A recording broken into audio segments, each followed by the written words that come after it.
بھول گا تم؟ اس کے دوسرے ساتھی نے اچانک اڑا کر کہا۔ یہ بتانے سے کیا فرق پڑتا ہے؟ بدرو جواباً ہرایا، کیا دولہا میاں کو اس کی دلہن سے بے خبر رکھا جا سکتا ہے؟ کچھ بھی ہو، تمہیں اپنی زبان بند رکھنی چاہیے۔ بدرو خاموش ہو گیا اور مجھ پر انجیکشن نے اپنا اثر دکھانا شروع کر دیا۔ مجھ پر غنودگی سی طاری ہونے لگی۔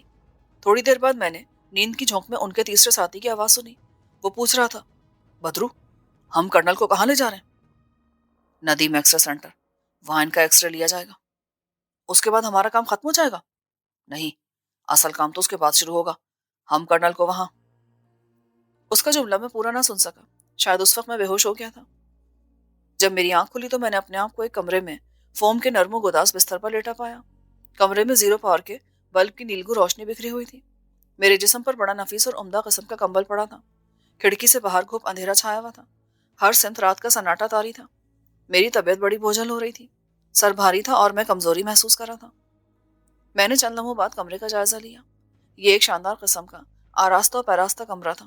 اس کا ماحول بڑا خوابناک تھا۔ دفتر مجھے یاد آیا کہ کچھ بدماشوں نے مجھے اغوا کیا تھا۔ پھر ہم ایک ایمبولینس میں سفر کر رہے تھے۔ ان بدماشوں نے میرے سامنے کسی عورت کا تذکرہ کیا تھا جو مجھ سے شادی کرنا چاہتی تھی، لیکن وہ کون تھی اور اسے مجھ میں ایسی کیا خوبی نظر آئی؟ میں کچھ سمجھ نہ سکا۔ البتہ ایک بات ممکن تھی کہ وہ کرنل کے دھوکے میں ایسا کر رہی ہو۔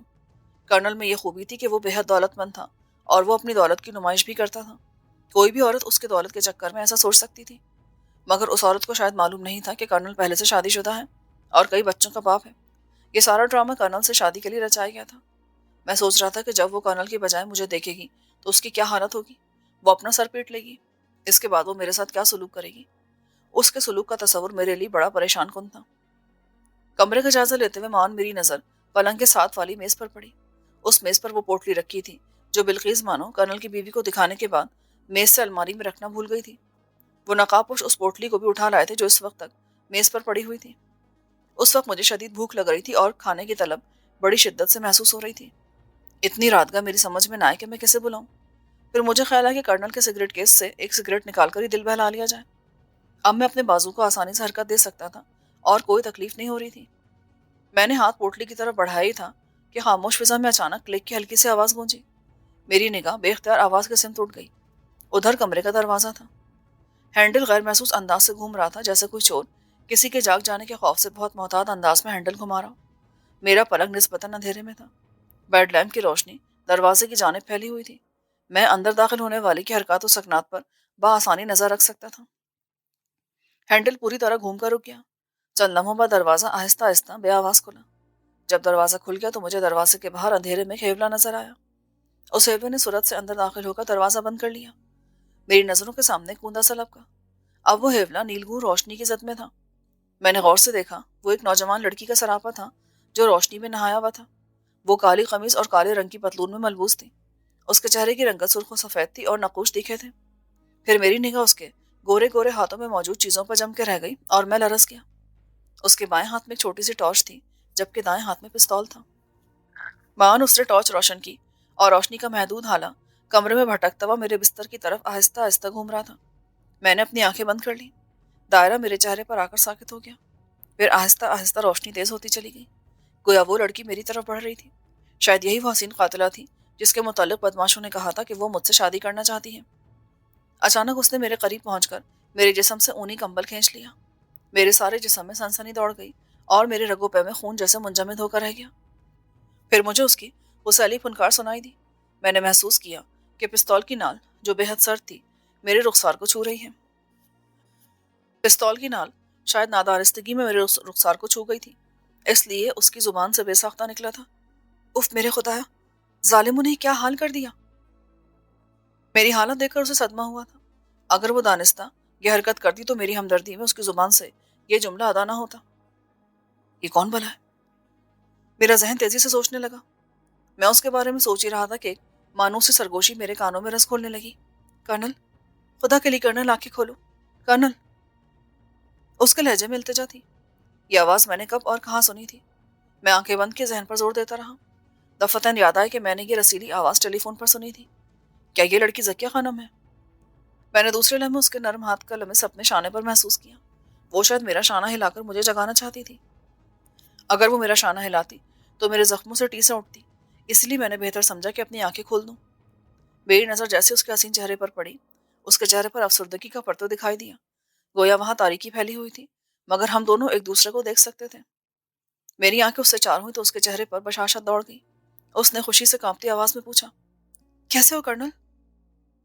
میں نے جواب نہیں دیا اور حیرت سے اسے دیکھنے لگا تو وہ آہستہ سے بولی، مجھے پہچانا نہیں؟ میں زکیہ ہوں، زکیہ خانم۔ زکیہ؟ میں کہاں ہوں؟ آپ جنت میں نہیں ہیں کرنل، اس ڈائن کے گھر میں ہیں، اس کے شکنجے میں ہیں۔ ڈائن؟ کون ڈائن؟ آپ کے لیے اس دنیا میں ایک ہی تو ڈائن ہے، وہ کتیا۔ یہ وہی ہے جو کبھی آپ کی بیوی تھی۔ میں نے سنا کہ اس نے اپنے دوسرے شوہر سے بھی طلاق لے لی ہے۔ مجھے کچھ نہیں معلوم، میرا ذہن میرا ساتھ نہیں دے رہا، مجھے کوئی بات ٹھیک سے یاد نہیں آ رہی۔ آپ پریشان نہ ہو، آپ بہت جلد ٹھیک ہو جائیں گے۔ میں نے اپنی آنکھیں بند کر لی۔ میں اسے یہ تاثر دے رہا تھا کہ میں کچھ یاد کرنے کی کوشش کر رہا ہوں۔ تم یہاں کیوں آئی ہو زکیہ؟ میں آپ کو اس ڈائن کے قید خانے سے نکال کر لے جانے کے لیے آئی ہوں۔ مگر زکیہ، یہ کیسے ممکن ہے؟ ممکن نہیں ہے، لیکن اسے ممکن بنانا ہے۔ آج قدرت نے آپ کے فرار ہونے کے لیے ایک سنہری موقع فراہم کیا ہے۔ ایسا موقع پھر کبھی ہاتھ نہیں آئے گا۔ زکیہ، میں اس موقع سے فائدہ نہیں اٹھا سکوں گا۔ کیا تم سمجھتی ہو کہ میں… کرنل، اگر آج اس موقع سے فائدہ نہ اٹھائے نا تو پھر موت آپ کا مقدر بن جائے گی۔ مگر تم مجھے اپنے ساتھ کیسے لے جا سکو گی؟ آپ کو ساتھ لے جانا کون سا مشکل ہے؟ میں نے اس کا مکمل بندوبست کیا ہوا ہے، آپ بے فکر رہیں۔ تم میرا مطلب نہیں سمجھی۔ مجھ میں تو اٹھ کر بیٹھنے کی بھی ہمت نہیں ہے، زخم بہت مہلک آئے ہیں۔ کسی نہ کسی طرح چلنا ہوگا، کوشش کرنی ہوگی۔ اس کے لیے آپ کو عزم و حوصلے کی ضرورت ہے، سوچنے کی نہیں۔ آپ میرے سہارے تو چل سکتے ہیں نا، میں آپ کو سہارا دے کر لے چلوں گی۔ اٹھیے۔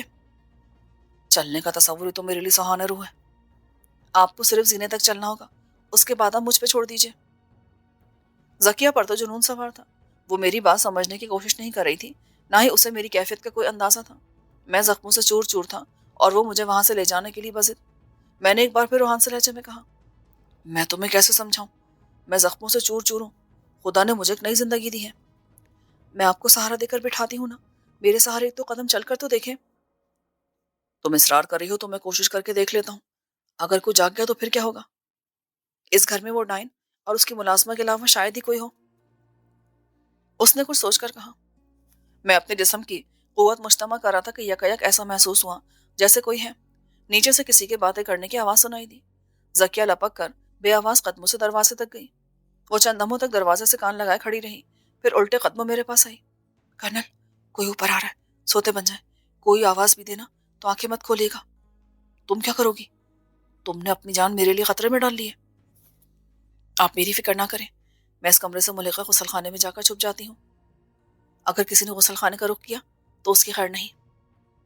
وہ تیزی سے غسل خانے کی طرف لپکی اور اندر جا کر اس نے دروازہ بند کر لیا، مگر چٹخانی نہیں چڑھائی۔ زکیہ کا قیاس درست ثابت ہوا۔ چند لمحوں کے بعد کوئی اوپر آیا۔ آہٹ سے اندازہ ہو رہا تھا کہ ایک نہیں بلکہ دو آدمی ہیں۔